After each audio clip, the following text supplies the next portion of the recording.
Tu vas garder la main, Nathalie Schrein-Germain. Nous voici sur Made in France. Allez, on reprend son micro, mademoiselle. Je change de casquette. Allez, l'atelier du Chaboté. On fait des costumes très particuliers ici, Oui, c'est parce ça. que dans le théâtre ou dans le cinéma, c'est vrai que les costumes ont un rôle important, voire même fondamental. Ils vous donnent des indications sur les personnages, les précieux, les désordonnés, la classe sociale.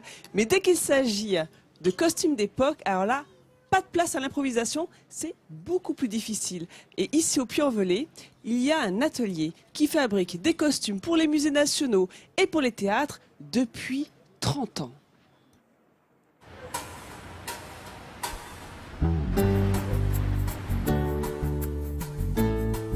À première vue, cet atelier du Puy-en-Velay pourrait passer inaperçu. Pourtant, il recèle des trésors inestimables. Des pièces uniques d'une qualité incroyable, des marques de l'histoire de France que beaucoup ont malheureusement oubliées.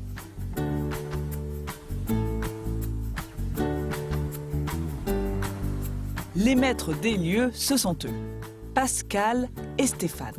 Cela fait maintenant 30 ans qu'ils reconstituent des costumes pour des musées nationaux ou des compagnies de théâtre. Nous travaillons pour le musée de la gendarmerie à Melun qui va ouvrir cette année et nous avons reconstitué des uniformes qui n'existaient plus à partir de documents. Ça, ce sont les gilets, on en a 60 à faire pour la musique de Dijon. Leur savoir-faire est reconnu dans toute la France, voire même au-delà des frontières. On a des clients aux États-Unis, au Canada, en Italie, 9,3. Il faut que je fasse pareil pour le devant. Chaque pièce fabriquée dans l'atelier est unique et entièrement réalisée sur mesure. Les tissus et les différents matériaux sont méticuleusement choisis. De telle sorte qu'il s'agisse là d'un vrai travail d'orfèvre. La haute couture du costume. C'est la base de tout vêtement bien coupé, c'est de savoir comment étaient coupés les vêtements à l'époque et surtout de connaître aussi les techniques de montage. C'est du travail de haute couture parce qu'en fait on utilise des techniques très très poussées, on utilise des matériaux qui sont nobles, on utilise le feutre, la plume, la dentelle, la passementerie d'or. Pour travailler dans la reconstitution historique, il faut savoir garder son âme d'enfant. Quand Pascal confectionne ses costumes, elle fait plaisir à la petite fille de 7 ans qu'elle était lorsqu'elle habillait ses poupées. J'ai adoré l'histoire de Jeanne d'Arc toute petite, j'ai adoré lire La Comtesse de Ségur, j'avais une version illustrée avec les manteaux du général d'Ouraquine, les robes des petites filles modèles, enfin, vraiment c'était une passion. Cette passion l'anime tellement qu'elle l'a transmise à sa fille qui travaille à la restauration d'objets d'art.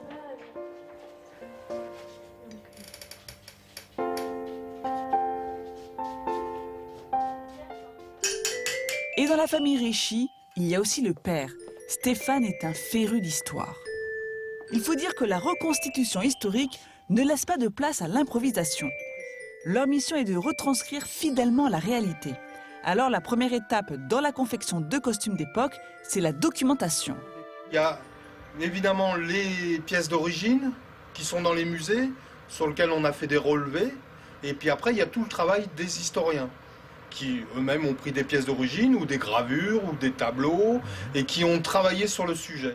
Stéphane doit concevoir un shako, un couvre-chef militaire d'époque 1812. Heureusement pour lui, il existe des règlements stricts qui précisent toutes les dimensions utiles à sa réalisation. Le corps du shako se composera d'un feutre de 190 mm de hauteur.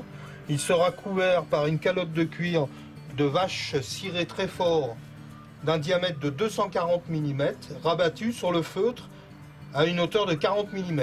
Le règlement militaire en tête, Stéphane va maintenant mettre tout son savoir-faire dans ce shako. Première étape, le fer, pour concevoir les boucles présentes derrière le shako. Alors vous remarquerez qu'il y a quelque chose qui est très difficile au départ quand on apprend à souder, c'est qu'on se sert des deux mains, hein, et les deux mains ne font pas la même chose, c'est comme au piano. Hein. Et après on va la polir. Il passe du métal au cuir pour concevoir la structure du shako. Pour cela, il découpe le contour, mouille le cuir pour le rendre plus souple, puis le met sous presse durant une nuit. Ah, il est quand même un peu épais, puis il a gonflé. Hein. Donc il est un peu plus épais que d'origine. Puis toujours à l'aide de son règlement militaire de 1812, il va recréer la visière et coudre le tout. Le fer, le cuir et maintenant la couture. Être costumier d'époque, c'est être avant tout polyvalent. Moi, ce que je dis toujours, c'est que comme costumier, on fait tous les métiers de la mode. La mode, à toutes les époques, il y a 200 ans comme aujourd'hui, chaque métier, chaque corps de métier est séparé dans la mode. Hein. Mais nous, comme costumiers, comme on fait la mode des temps passés, eh ben, en fait, on fait tous les métiers de la mode. Le shako est presque terminé. Il ne reste plus qu'à le teindre et le garnir. Donc la garniture pour un shako, voilà un shako qui est tout garni. Donc ce shako, c'est vraiment le shako, la reproduction, le facsimile du shako d'époque. À savoir que de ce modèle-là, pour ce régiment, il n'en existe plus.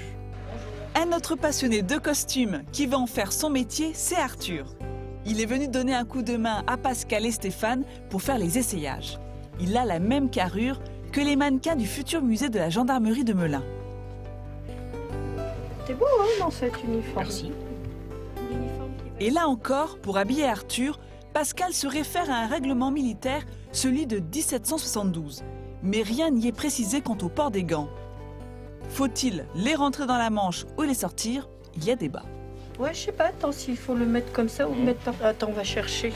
Pascal va jusqu'à analyser les moindres détails des dessins d'époque pour coller au plus près de la vérité. Ah ben voilà, regarde, là. Donc, et la chemise, donc c'est bien tiré, elle est bouffante, voilà. Donc on va mettre le poignet. Ce n'est pas un hasard si l'atelier de Pascal et Stéphane a reçu le titre honorifique d'entreprise du patrimoine vivant, car grâce à eux, l'histoire du passé se conjugue réellement au présent. Exceptionnel, hein, ce reportage et ce travail, Nathalie Schran. Et ils nous ont apporté quelques-uns de leurs costumes. Regarde, là tu as un fantassin, donc un soldat sous le commandement de Bonaparte, prêt à partir pour la campagne d'Égypte, combattre les Mamelouks. La milice d'Égypte, les Mamelouks, la milice d'Égypte, avec cette coiffe qu'on appelle un kaouk. Et juste à côté, j'entends vos blagues derrière, juste à côté, donc disons dans la même époque, hein, 18e, il y a, regardez cette provençale, elle est jolie avec son beau, toutes ses couleurs, ce beau tablier, grâce à la route des Indes. Donc voilà, ces jolis costumes dans un registre complètement différent. Eh bien, vous savez quoi ? Ce lieu, il se visite. Et oui, Stéphane et Pascal, ils ouvrent les portes de leur atelier toute l'année. Et ce qui est vraiment de formidable avec Pascal et Stéphane, c'est qu'ils prennent vraiment le temps de vous faire découvrir au plus près leur savoir-faire, leurs inspirations. Vous pouvez admirer toutes ces créations et même participer. Regardez aux dernières commandes et les commandes en cours. Vous pouvez toucher les matières, poser toutes les questions que vous souhaitez. Ils sont là pour vous répondre. Ils sont vraiment de passionnés. Vous l'avez vu hein, dans le reportage de leur métier. Les galons, vous pouvez même les essayer hein, si vous avez envie de vous faire plaisir. Et toucher les bottes. Alors, regardez, vous avez même les astuces de Stéphane. Vous partez d'un chapeau classique en feutre de paysan et à partir de là il nous a fait son chapeau de Napoléon. Donc il vous montre un petit peu comment il fabrique tous ces costumes et vous voyez les femmes elles prennent plaisir à toucher les matières et puis vous finirez par on va dire par la petite salle où se trouve l'apprenti qui vraiment reste consciencieuse, imperturbable devant les visiteurs. Et bien pour la qualité de votre accueil, Pascal et Stéphane, vous méritez grandement ce sourire de France. Encore un grand bravo. Merci beaucoup pour cette distinction et merci à François d'être là pour les pots-notes et puis pour les métiers d'art. De rien, merci à vous en tout cas. Bravo. Félicitations, travail d'exception. Tu voulais rajouter quelque chose, Seb ? Juste, on a vu des costumes de gendarmes tout à l'heure. Les gendarmes, ils sont nés, ils ont un rapport avec les chemins de Compostelle. Parce qu'au Moyen-Âge, on a mis sur les chemins des gens d'armes pour protéger les voyageurs. C'est devenu les gendarmes. Voilà, d'où le nom. Là, toi. Effectivement, sous Napoléon, un peu avant. Les amis, merci beaucoup. En tous les cas, félicitations à ce Sourire de France. Sourire également.